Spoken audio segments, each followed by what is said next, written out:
किनारे किनारे। मुझे झील के किनारे बैठकर पढ़ते एक हफ्ता ही हुआ था कि एक दिन मैंने एक बहुत ही सुंदर लड़की को झील के किनारे किनारे चलते हुए देखा। उस लड़की ने भी मुझे देख लिया था। उस लड़की में जाने क्या ऐसी बात थी कि मेरा मन करने लगा कि मैं उससे बात करूं, क्योंकि वो शहरी कपड़े पहने हुई थी और उस गांव की रहने वाली तो बिल्कुल भी नहीं लग रही थी। मैं कुछ देर तक किताबों को बंद करके उसको ही देखता रहा।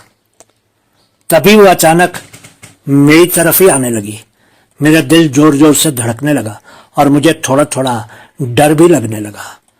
पर जब वो मेरे काफी करीब थी, वो मेरी तरफ देखकर मुस्कुराई, जिससे मेरा हौसला थोड़ा सा बढ़ गया।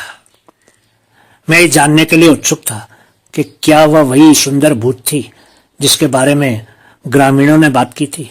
उसकी चिकनी गुलाबी रंग की शहद की जैसी खूबसूरत त्वचा के साथ एक संकरी ठुड्डी, सीधे लंबे बाल थे। वो आधी चीनी आधी भारतीय लग रही थी।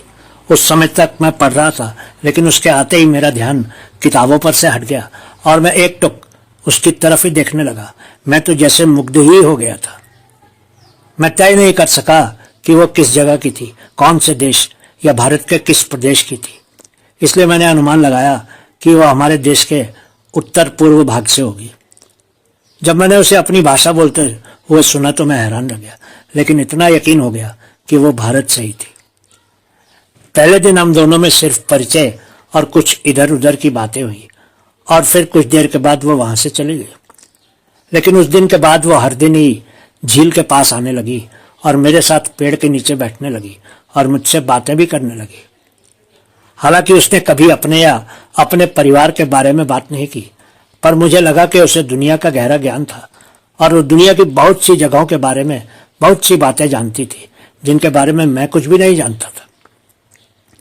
हालांकि वो मुझसे 1 या 2 साल छोटी थी, पर उसकी बातों से ही लगता था कि दुनिया के बारे में उसका ज्ञान मुझसे कहीं ज्यादा था और वो ऐसी ऐसी चीजों और जगहों के बारे में बात करती थी जिनके बारे में मुझे जरा भी जानकारी नहीं थी।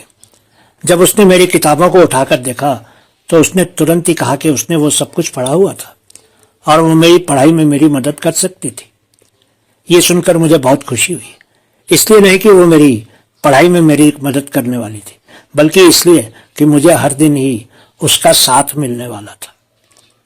मेरे पाठ्यक्रम के बारे में उसके ज्ञान को देखकर मैं एकदम चकित रह गया था, क्योंकि उसको सब कुछ ही मालूम था मेरी किताबों के बारे में।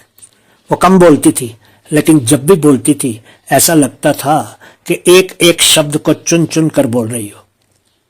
किसी कारण से मैंने झील पर मुझे रोज मिलने वाली अपनी गुप्त मित्र आदिति का उल्लेख किसी से नहीं किया, क्योंकि मुझे विश्वास था कि वह अजीब भूत नहीं थी जिससे लोग डरते थे। वो हाथों में पुराने अंग्रेजी साहित्य की किताब और आंखों में अनगिनत इच्छाएं लिए मेरे पास घास पर बैठ जाती थी।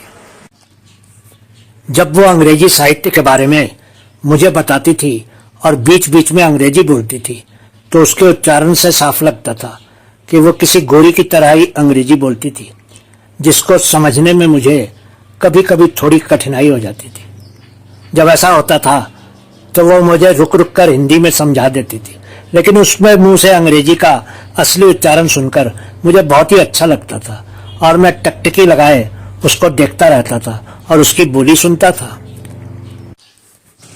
वो अपनी उम्र के हिसाब से तुलनात्मक रूप से कम थी। हालांकि मुझे यकीन नहीं था कि उसकी उम्र वास्तव में क्या थी। वो दुनिया को देखने के तरीके में परिपक्व दिखती थी। विज्ञान और इसके दुरुपयोग के बारे में उसके दृष्टिकोण, मानव व्यवहार पर उसके विचार, विभिन्न प्रजातियों के संरक्षण पर उसके विचार, जिनके नाम भी मुझे नहीं मालूम थे, जब मैं उसके मुंह से सुनता था तो मैं हैरान रह जाता था, क्योंकि वो जो जो बातें करती थी उनके बारे में तो मैंने कभी कल्पना भी नहीं की होती थी। वो पढ़ती थी, थोड़ी बात करती थी, मेरी पढ़ाई में मदद करती थी, झील पर जाती थी और पानी देखती थी, घास में लेट जाती थी और आकाश की ओर निहारती थी, और ऐसा साफ लगता था कि उसको हर चीज में किसी न किसी प्रकार की सुंदरता दिखती थी और वो बहुत खुश दिखती थी। मुझे आश्चर्य हुआ कि क्या वह कभी स्कूल जाती थी, लेकिन वो इतनी छोटी सी उम्र में इतना सब कुछ कैसे जानती थी और उसके दिमाग में जो ज्ञान का भंडार था वो तो विश्वास के योग्य भी नहीं था, पर मैं हैरान होता था कि उसने इतना ज्ञान कहां से मिला था।